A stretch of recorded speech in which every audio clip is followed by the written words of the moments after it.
Bonjour, nous sommes avec vous aujourd'hui dans cette série sur les obstacles à la bénédiction avec notre invité pour cette troisième journée, le pasteur Stéphane Caddy. On est heureux de t'avoir avec nous. Merci Jérémy. Et ensemble, on va parler aujourd'hui de deux obstacles à la bénédiction, le manque d'unité et la paresse. Un sujet intéressant que celui de la paresse. Et ensemble également, on va prendre la Sainte Seine. Alors, si vous êtes à la maison ou que vous êtes dans un endroit où vous avez possibilité de la prendre, on vous invite à aller chercher les ingrédients, le pain et le vin ou le jus de raisin, pour pouvoir la prendre à la maison. Et je crois qu'on va avoir un temps béni ensemble. Donc, vous pouvez simplement aller à la cuisine rapidement et aller chercher les ingrédients, les éléments, pour prendre ensemble la Sainte Seine dans quelques instants avec notre invité et avec Gordon. On va la prendre avec vous et on croit que ça va être un beau moment, un temps de bénédiction. Le pasteur Stéphane, tu as l'habitude de faire la Sainte Seine dans ton église, c'est un temps particulièrement béni. Je sais pour l'avoir vécu également qu'il y a beaucoup de guérisons qui se passent pendant le moment de la Sainte Seine. Et il y a une grâce, je crois, particulièrement aussi attachée à bien sûr, ce qui est plus qu'un symbole même, ce que le Seigneur nous a demandé de faire et aussi à ton ministère. Et je crois que si vous êtes malade, vous pouvez aussi recevoir la guérison et le pardon aussi de vos péchés pendant ce temps très particulier de la Sainte Seine qu'on va avoir ensemble. Alors, premier obstacle à la bénédiction aujourd'hui, en tout cas, dont on va parler, c'est le manque d'unité. Tout à fait. J'aimerais juste reprendre avec vous un texte que j'ai lu dans Romains 15, verset 29 hier. Paul va dire « Je sais qu'en allant vers vous, c'est avec une pleine bénédiction de Christ que j'irai. » Et je vous disais hier que nous sommes des bénis et que nous vivons dans le pays de la bénédiction. Et Paul est convaincu que lorsqu'il va se rendre chez les Romains, il va se rendre avec une pleine bénédiction de Jésus-Christ. Dieu ne veut pas qu'on puisse vivre une petite bénédiction, mais une pleine bénédiction. Et là où vous êtes, je vous invite à répéter avec moi, je suis un béni de Dieu. Béni de Dieu. Je ne suis plus maudit, mais je suis béni de Dieu. Et on peut lire également dans Nombre 23, verset 8, Jérémie, où il est écrit « Comment maudirais-je celui que Dieu n'a point maudit? Comment serais-je irrité quand l'Éternel n'est point irrité ?» Et on voit qu'il y a un homme qui s'appelle Balak, qui va envoyer un autre homme qui s'appelle Balaam, avec la mission de maudire le peuple de Dieu.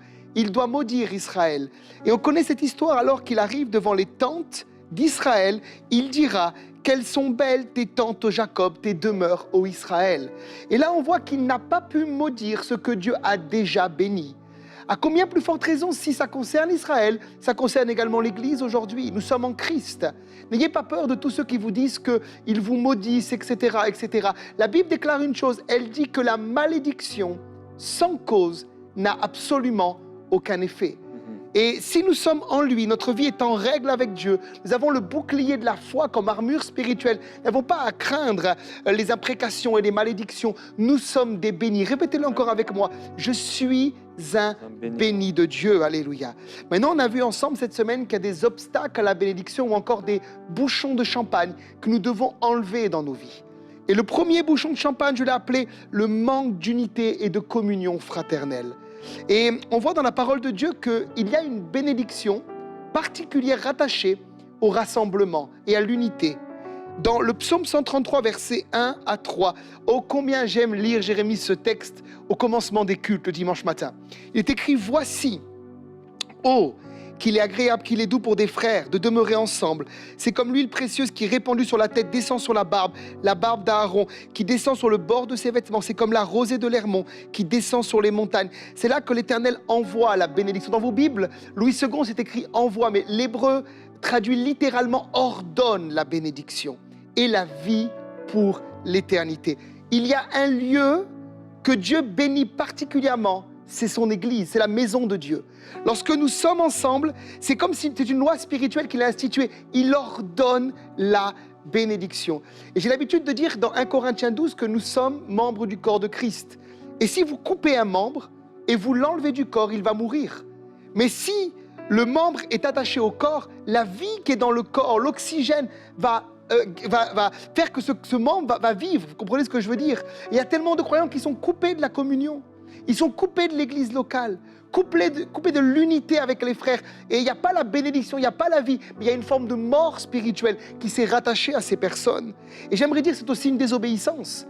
Beaucoup de gens disent, je ne suis pas dans le péché, je donne ma dîme, je ne fais pas adultère, je paye mes impôts, alléluia, mais je n'ai pas d'église locale. Pour moi, c'est une forme de désobéissance lorsqu'on peut se rendre, bien sûr, à l'église et qu'on n'y va pas.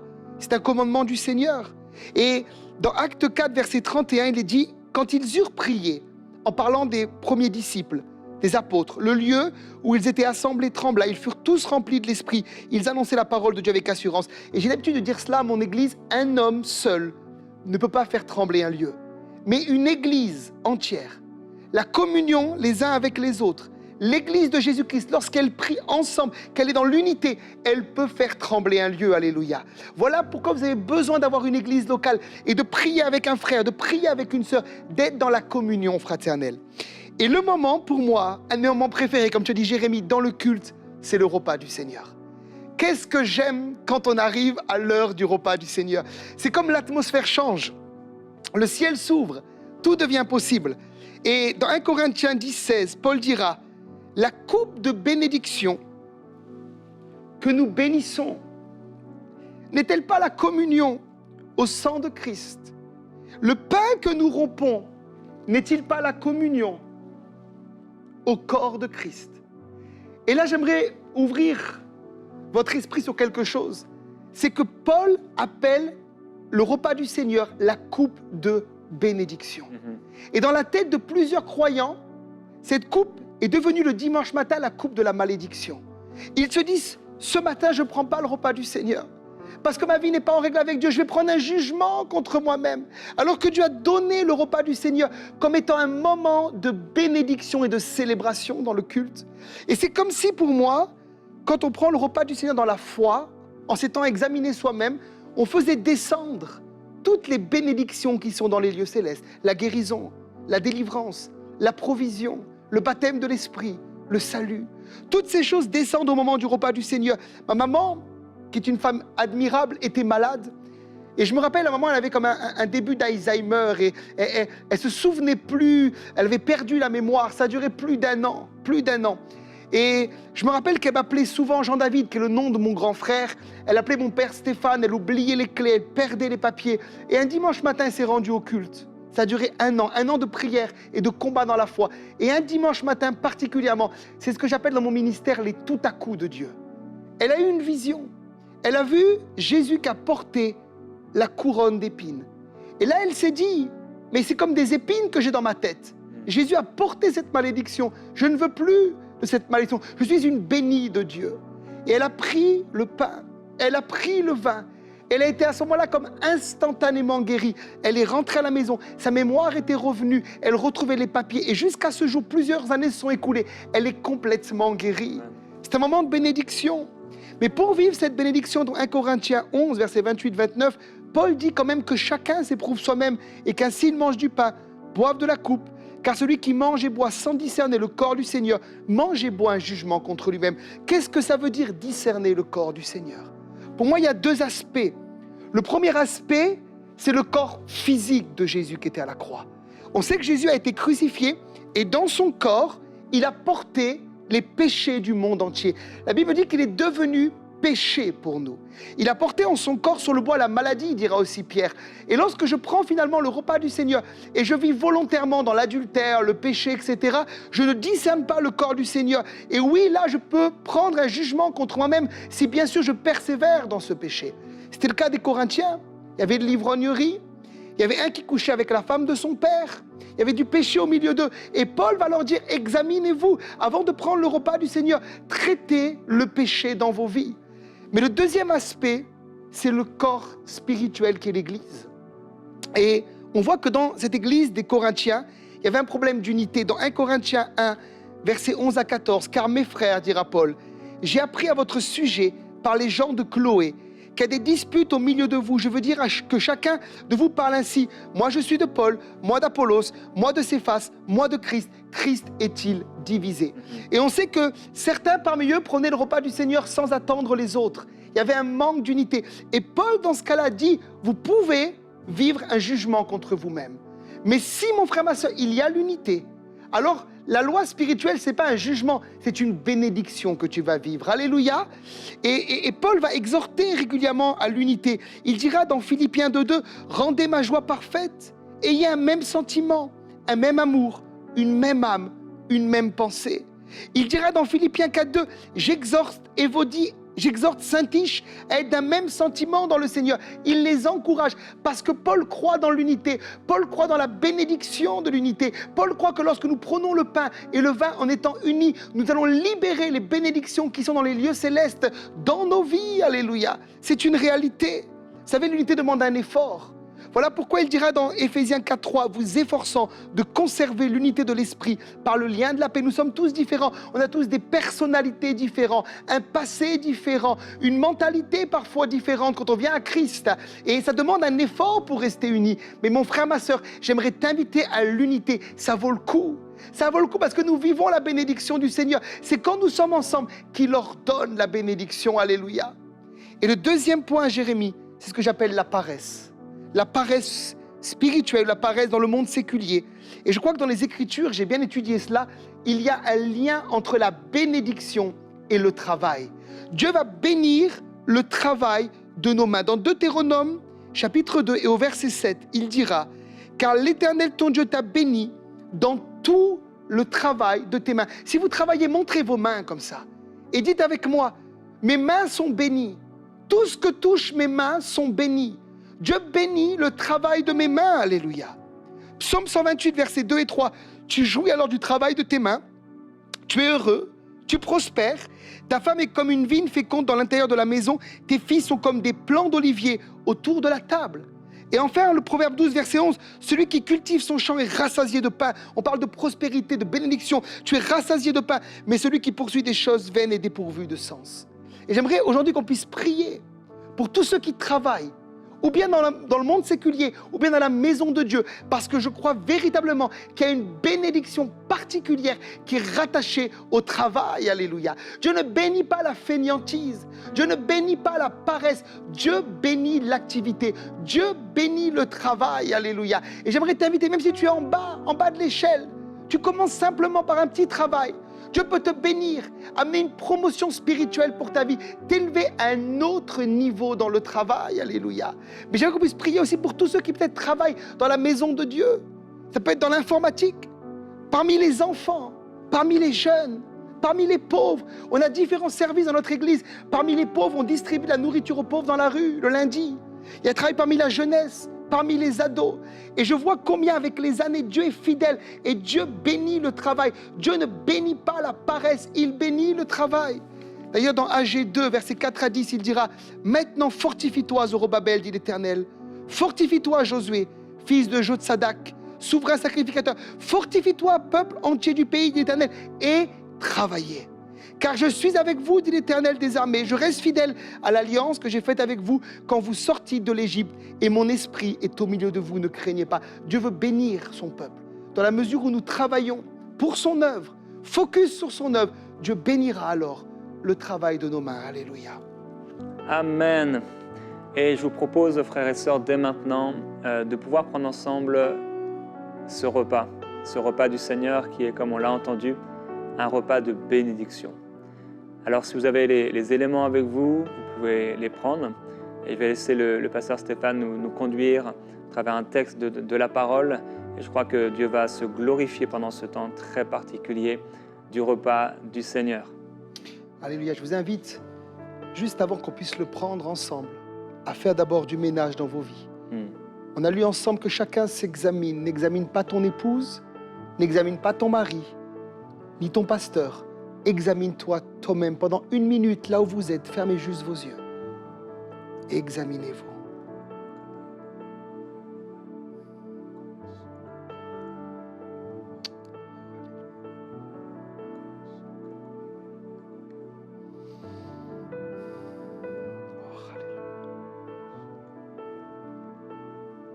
Merci Saint-Esprit. Merci Shakarabarabara. Oh, la présence de Dieu est là.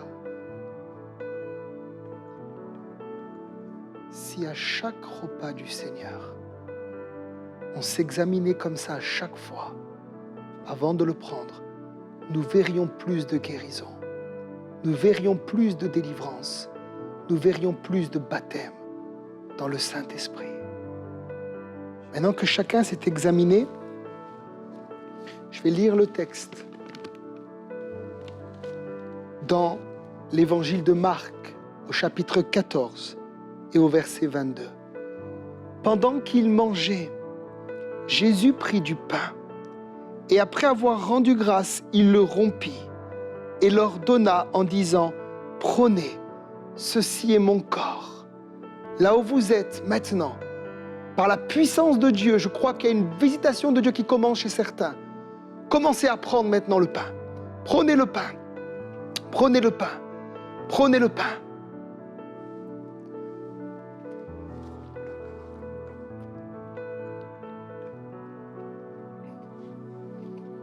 Pendant qu'on est devant le Seigneur,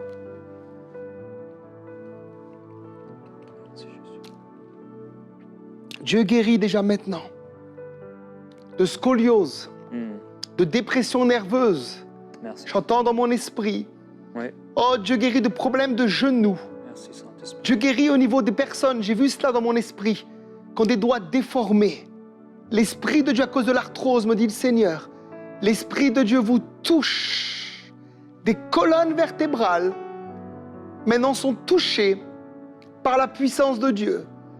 Des problèmes de peau également, maintenant, disparaissent par la puissance du Saint-Esprit. Merci, Seigneur.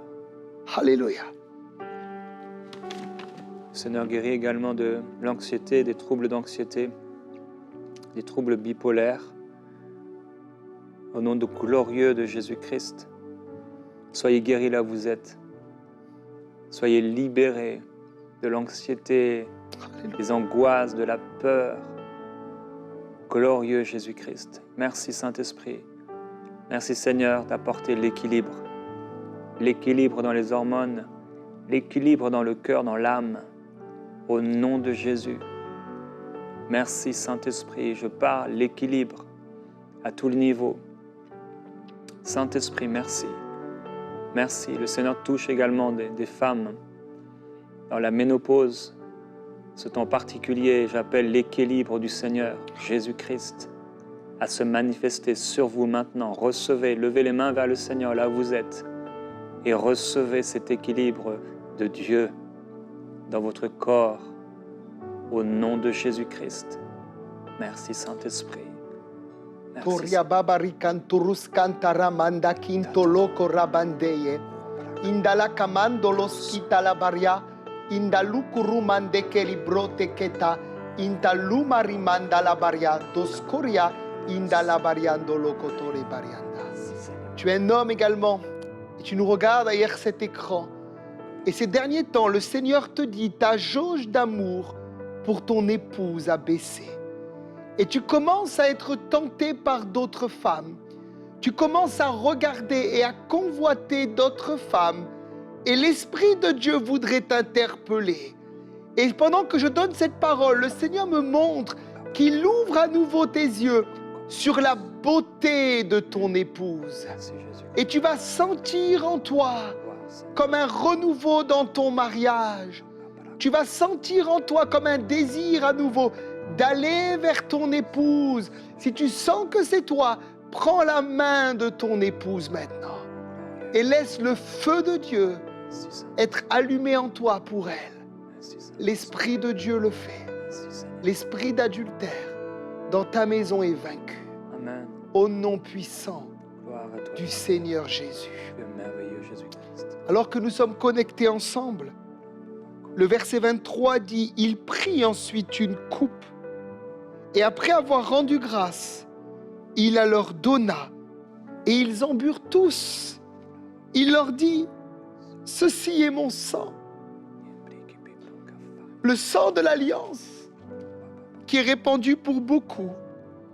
Je vous le dis, en vérité, je ne boirai plus jamais du fruit de la vigne jusqu'au jour où je boirai de nouveau dans le royaume de Dieu. » Il y a un évangile qui va rajouter que Judas a pris aussi le repas du Seigneur.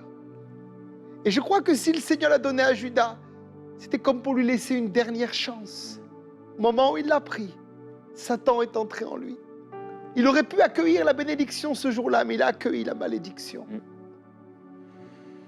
Il y a une puissance dans cette coupe. Merci Seigneur. Peut-être que quelqu'un, Dieu te parle aussi. C'est le temps de changer. Il te laisse encore une chance, comme il l'a fait à Judas. Jésus, merci. Saisis-la. Prenons ensemble la coupe du Seigneur. Merci Saint-Esprit.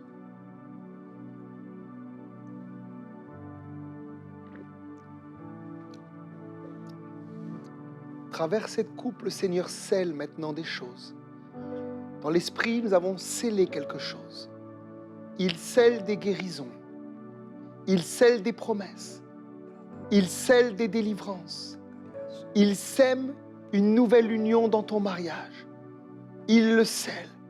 Et nous déclarons que personne ne peut désunir ce que Dieu a uni. Dans l'autorité du nom puissant du Seigneur Jésus. Oh, gloire à Jésus-Christ. Alléluia. Seigneur, nous voulons t'adorer et poser nos regards sur toi, Jésus-Christ. Nos regards se posent sur toutes sortes de choses. Nous voulons poser nos regards sur toi, le Seigneur de gloire. Nous voulons poser nos regards sur toi, Jésus-Christ, sur la croix souffrant pour nous, te donnant pour nous, agonisant pour nous et déclarant notre pardon. Jésus-Christ. On veut aussi poser nos regards sur toi et sur le tombeau dans lequel tu as été placé. Mais ce que tu as fait, alors que la mort n'a pas pu te retenir, tu as présenté ton sang pour le pardon de nos péchés, pour la réconciliation avec Dieu, pour le changement, la transformation de notre éternité. Et on veut te glorifier pour cela, Jésus-Christ. Toi qui as fait des cieux des dons aux hommes. Toi qui nous as placés dans ta maison avec un appel particulier. Nous voulons placer nos yeux sur toi, Jésus-Christ, ressuscité d'entre les morts. Merci parce que tu n'es plus sur la croix. Le tombeau a été vidé. Tu es ressuscité, le Christ ressuscité. Nous te voyons, Seigneur Jésus-Christ, sur ce chemin d'Emmaüs, proclamant la vie, proclamant la vérité. Nous te voyons partager la paix, la nouvelle naissance dans la maison avec les disciples que tu as aimés. Ils étaient dans la crainte, mais tu les as relevés. Tu les as fortifiés par ton esprit que tu as placé en eux. Ils sont devenus ton temple. Nous plaçons nos regards sur toi, Jésus-Christ, donnant les dernières paroles à tes disciples, d'aller annoncer ta parole de vie et remontant au ciel. Jésus-Christ, tu reviens bientôt. Oh, Jésus. Tu es le ressuscité. Oh, Jésus. Tu es celui qui a vaincu la mort et la puissance de la mort. Oh, Jésus. Et tu nous as fait asseoir avec toi dans les lieux célestes, Seigneur, merci. au-dessus de toutes les dominations sataniques, Présence. des principautés spirituelles mauvaises. Alléluia. Et je proclame au nom glorieux de Jésus-Christ, Alléluia. le sang de Jésus et le nom de Jésus-Christ sur vos maisons. Merci. Au nom glorieux de Jésus-Christ, Alléluia. soyez réconciliés avec le Seigneur. Amen. Soyez fortifiés dans l'esprit. Alléluia. Soyez protégés par le nom et le sang de Jésus-Christ. Alléluia.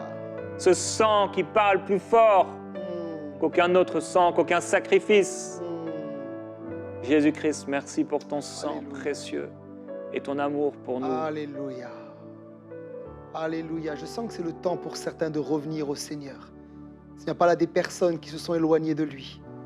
Et c'est pour toi le temps aujourd'hui de revenir. Et pour certains, c'est un pas physique de revenir dans la maison de Dieu. Tu as déserté ton église locale. Tu as déserté les rassemblements de ton église. Et tu as entendu qu'il y a une bénédiction rattachée au fait d'être ensemble. J'aimerais t'inviter à prendre cette décision de revenir. C'est le psaume 23 dit « J'habiterai dans la maison de l'Éternel pour la durée des temps ». Mais l'hébreu traduira littéralement « Je reviendrai dans la maison de l'Éternel ». Je reviendrai dans la maison de Dieu. Et il y a un temps où il faut prendre une décision. Je vais revenir dans la maison de Dieu. Le jeune homme dans Luc 15 qui avait péché, le fils prodigue, il est rentré en lui-même. Il a pris une décision. J'irai vers mon Père. Et je lui dirai, mon Père, j'ai péché contre le ciel et contre toi. Je ne suis plus digne d'être appelé ton fils. Traite-moi comme l'un de tes serviteurs. Et la réponse du Père a été glorieuse. Mettez-lui un anneau au doigt, des souliers aux pieds. Mettez-lui un vêtement. Revenez. Dieu vous attend. Et pendant que je prophétise cette parole, je vois des gens heureux. Je vois de la joie. Quand vous allez venir à l'église, peut-être certains vous avez peur à cause de la condamnation de revenir. Les gens vont être joyeux. Les gens vous attendent. Ça va être une fête. Alléluia. On va tuer le veau gras. Revenez. Revenez. Dans la maison du Seigneur, il vous attend. Alléluia. Amen. Je veux m'adresser également à plusieurs personnes. Vous percevez des aides financières parce que vous êtes tombé malade ou il y a eu un accident. Et vous savez que vous auriez pu être guéri ou que vous pouvez être guéri, mais vous refusez la guérison à cause des aides. Et parce que quelque part, entre guillemets, vous êtes bien à la maison, malgré peut-être certaines difficultés, mais le Seigneur a mieux pour vous. Et c'est de la désobéissance de renoncer ou de refuser la grâce de Dieu. Ne refusez pas la grâce de Dieu, mais aujourd'hui recevez la guérison et cette grâce que Dieu veut vous accorder et demandez-lui sincèrement et profondément pardon parce que en refusant cette guérison, vous avez refusé le sang qui a coulé pour vous. Et s'il y a quelqu'un, vous m'entendez aujourd'hui, et vous êtes dans cette situation, demandez profondément pardon au Seigneur. Pardonne-moi, Seigneur. On a parlé de la paresse. Vous n'avez pas voulu aller travailler. Mais au nom de Jésus-Christ, alors que vous demandez pardon au Seigneur, soyez guéris. Que cette maladie, que cette difficulté dans votre corps quitte votre corps au nom de Jésus. Retrouvez la force et les forces physiques. En lui, vous avez la vie, le mouvement et l'être. Que la puissance du Seigneur vous traverse maintenant pour une profonde et une complète, une entière délivrance au nom du Seigneur Jésus-Christ. Qu'il vienne sur vous maintenant vous toucher et vous redonner la force et la vie pour l'éternité. Amen. Gloire au Seigneur Jésus-Christ. On va se retrouver demain dans Prière inspirée. Passez une excellente fin de journée ou soirée, une nuit. Que le Seigneur Jésus-Christ vous donne une pleine et entière bénédiction.